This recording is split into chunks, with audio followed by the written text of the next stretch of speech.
research to second language pedagogy. Now we have gone through a lot of research. Now the question is, when I come to my class as a teacher, and if I want to focus on form, what are the things that I should keep in mind? So the question is how and what to teach. How do I select the items? How do I present the items, especially related to grammar? And how do I enable my learners to pay attention to the form and link the form to the meaning that they want to express? Harley in 1993 came up with 4 basic points, and he argued that the best way or the best considerations in terms of deciding which forms of which parts of the language the learners should pay attention to, and on what specific structures should the teachers actually design certain activities to draw the attention of the learners on those forms. He argues that there are certain things which should need to be given priority. Number 1 is forms of language or the structure of language, that the lexical items, the vocabulary or any such thing of the second language that is very different from the learner's L1, but this difference is implicit, that they might not actually notice it themselves. That should be paid attention to. If you would remember, I drew your attention to the difference in how what is pronounced and how wow in Urdu is pronounced, and most of the people are saying what rather than saying what. So this is a difference that the learners actually gloss over because they're trying to link their new knowledge with their old knowledge. So these things could be paid attention to if you have in mind that this is what the learners are doing. Then Harley says that those forms of language that are not salient, that is, they are not obvious and that are less noticeable by the learners because they are irregular and these are not frequently used, those should be paid attention to. For instance, if not all the words are changed from the present into the past by adding ed, then those words should be paid attention to, or those items which are less used but they make a difference.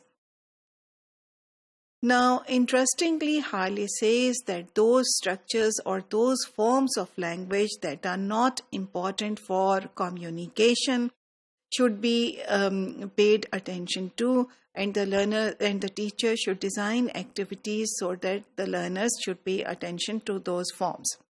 Now, having said that, there is this, as an example of what we are talking about, it is a common it's a common experience that when you are in UK or US, somehow the newly arrived Asians over there at times sound very harsh.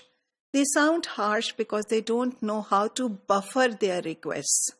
So instead of saying, for instance, can I have something, if you want to buffer it or to make it more polite, so you could say, could I please have it? Or could I possibly have it? Could you possibly do this?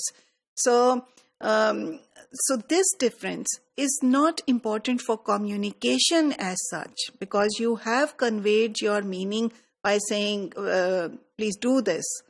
So you have already conveyed this meaning, but the level of politeness that is needed in the given context, you have not been able to access that.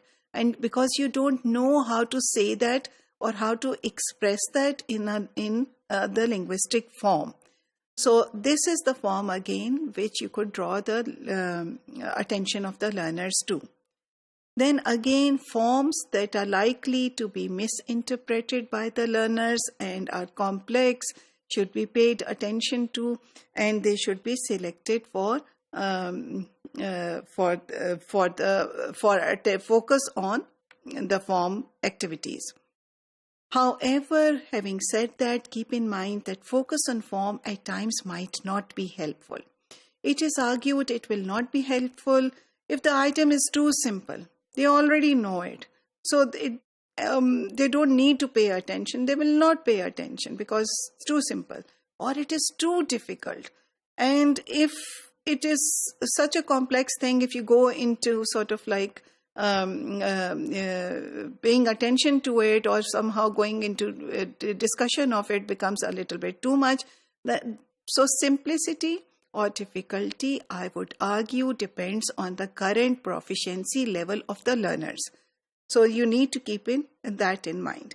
In any case, what should we do in our classrooms? We should keep in mind that in language instruction, both implicit and explicit instruction would do. So we have to induce it both ways. It is also said that rather than pre-selection of a linguistic item, which we have to do because a certain kind of syllabus has to be covered, at times when the teachers are ready and responsive to the needs of the learners, that really, really helps. So it's like thinking on the feet, and if you feel there is a need, you design an activity, a short activity that allows the learners to pay attention to a specific form.